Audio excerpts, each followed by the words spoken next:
I'm Bill Hartzer, and this is SEO in 2024.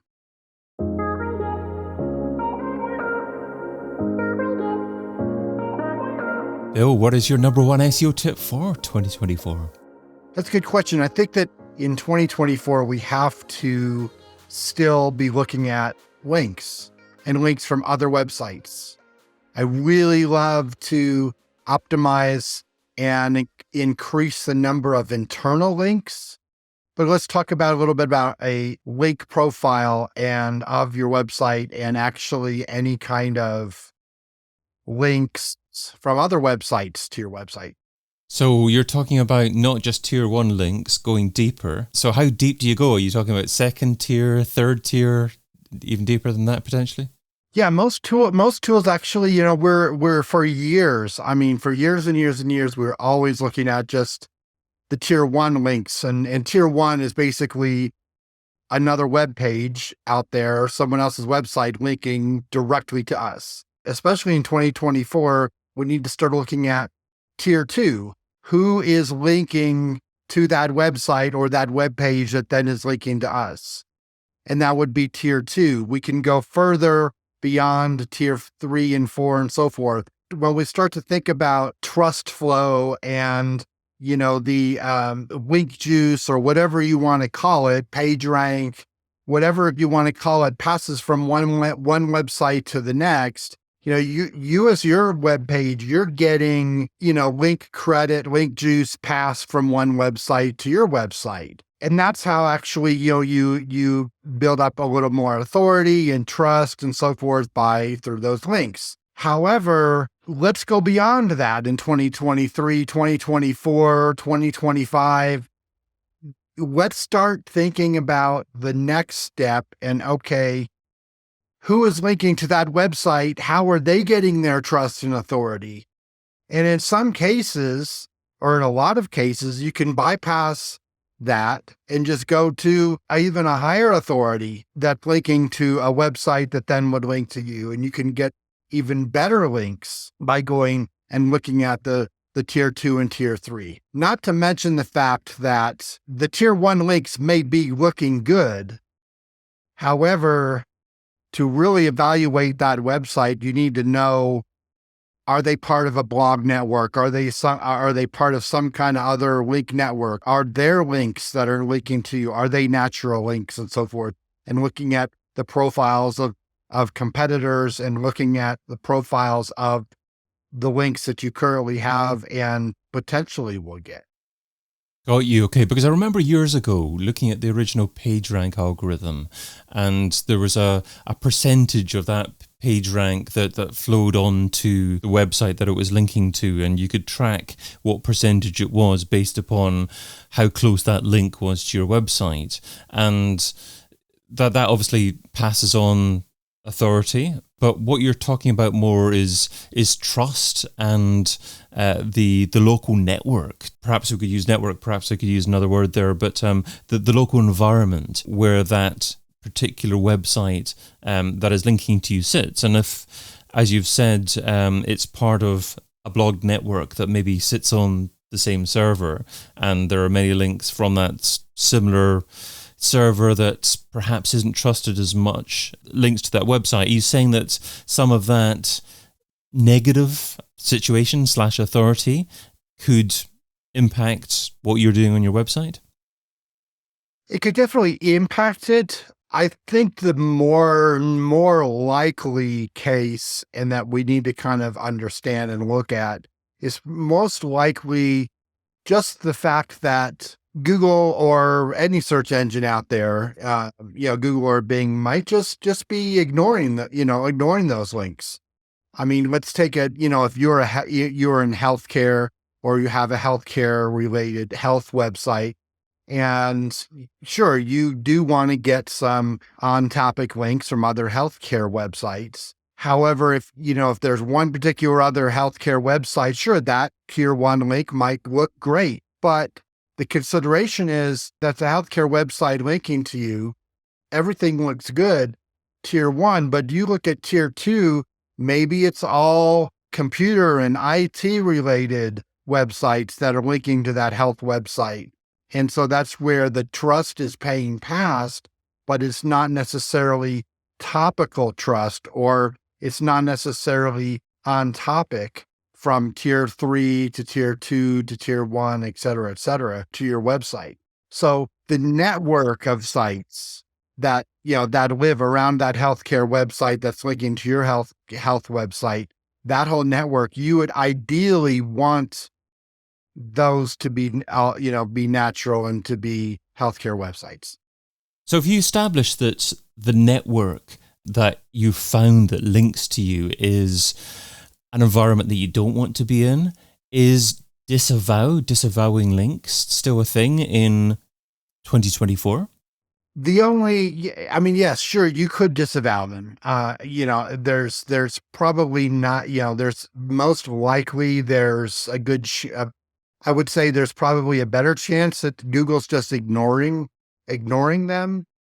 And they've said, they're officially now saying that basically disavow is really only for cases where you have some kind of link penalty or unnatural links and so forth that you would need to do disavow.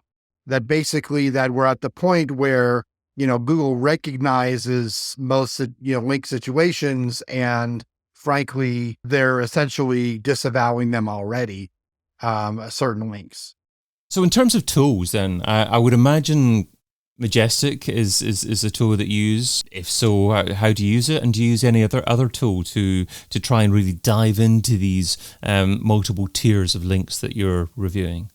That's a good question. So basically, I pretty much have, Majestic open, all day long. And there's so many different tools that I'm using regularly in Majestic.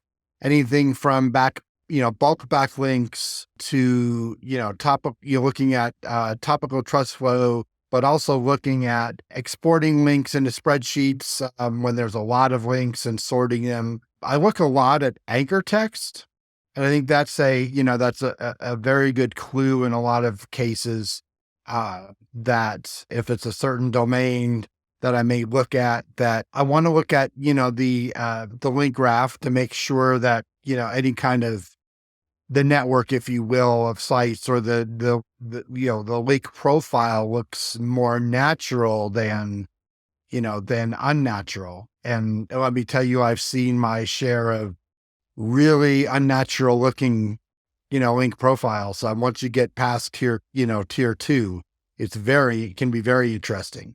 So what's the biggest red flag then for an unnatural link profile? I think basically as you're looking at, if you're looking at a link graph and you're looking specifically at the dots, if you will, and the connections, basically if there is a cluster, a cluster of links anywhere in that, view, that's going to be something you kind of want to zoom in on and see. Maybe there's one website or 2 or 3 websites from that big whole cluster or a whole section of dots that are very close to each other. And then that, kind of linking over to you. And from that cluster, are you looking to establish whether the links are from closely related servers, from very similar websites? What traits are you looking at to try and establish if the links have been built fairly unnaturally?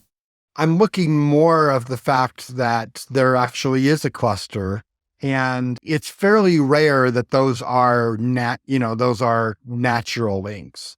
I mean, there's some cases where, okay, let's say there's a news website, and the company or the website was, linked from some kind of news source. Well, there's a good chance that, in today's environment, in the media, that a lot of media websites link to each other, especially, in the United States, we have ABC and NBC and Fox and different local stations. So they all link to each other, and, they link to the parent company, CBS or NBC and so forth. And so that would be a network. And that would be fine. I mean, that, in those cases. But more and more as, smaller business websites, medium-sized websites, attorney websites, home inspector, real estate websites, even some healthcare websites, they tend to have these, unnatural link profiles that, in a lot of cases, there's these clusters of links. And there are some cases where you can kind of sever those links or get them removed, in certain ways. And would you ever try to build your own second tier link? So if you've got a few links that you established recently that don't have many links pointing to them, but you think that they're decent long-term links, would you ever actually try and build your own second tier links to those new links that point directly to your website? Sure. The more natural or the more, white hat way of doing that would be basically just traditional social media, and frankly, let's say you write a blog post on your blog and you have a new blog post and you then go to your social and you may share. And I did this today. I mean, I, wrote a blog post, posted for a client on a client website. You go to all their Facebook page and their LinkedIn and their Twitter and so forth. And you create a social media post. Those are links, that you're linking. I actually take a version or part of that the blog post and put it on as a LinkedIn article. And then I'm actually sharing and building links to that LinkedIn article that then links back to the original blog post. So there's that way, kind of more of the natural using social media to kind of, create links, if you will. There's other ways. You're mentioned in the news, and sure, you would want to build some links to the article that then links back to your website to make sure. Mostly my reasoning behind it is to build those additional links and mentions to make sure the search engines crawl regularly or crawl those particular pages that are linking to. So how often as an SEO should you be analyzing your second tier links to see if there are any clusters that appear to be unnatural? Yeah, anytime you're probably going to, do it kind of my process really is anytime that you would do a mini SEO audit, of a site where basically you pull out the crawlers and you crawl, could be once a month, could be 3 months, could be 6 months, or any time that there's a Google update. We are going through a Google core update right now as we're talking about this. So when that's done and you've noticed any kind of, ranking changes, or less traffic, or you look at Google Search Console and you see that data start to go down, that's the time. I mean, it could be, and that's the time basically to, pull out other tools, first crawl the website and so forth, and, make sure that there's not any issues with the website itself. And then also, go over to Majestic and look at, are there any new links? So they, look at the link graph to see, are there any, of those new links, are there any, any clusters that you are not familiar with? Zoom in a little bit, check out some of those. So if an SEO is struggling for time, what should they stop doing right now so they can spend more time doing what you suggest in 2024? So that's a good question. I think that you don't necessarily have to constantly build, a lot of people are thinking, okay, well, we have to build a lot more content. Let's deal with the pages and the content, the blog posts and so forth and articles that you currently have, build more internal links, and let's kind of pause some content, generation for now, and let's do internal linking. Use a tool like Majestic to see all the pages on the site that, Majestic knows about. They've crawled, there are certain pages, or there are going to be certain pages inevitably that, that have some links from external websites. Well, let's increase spend some time increasing the internal links to those pages that are, tend to be a little bit more powerful. Phil Hartzer is CEO at Hartzer Consulting, and you can find him over at hartzer.com. Phil, thanks so much for being part of SEO in 2024. Thank you. I've been your host, David Bain. Get your copy of SEO in 2024, the book, over at seoin2024.com.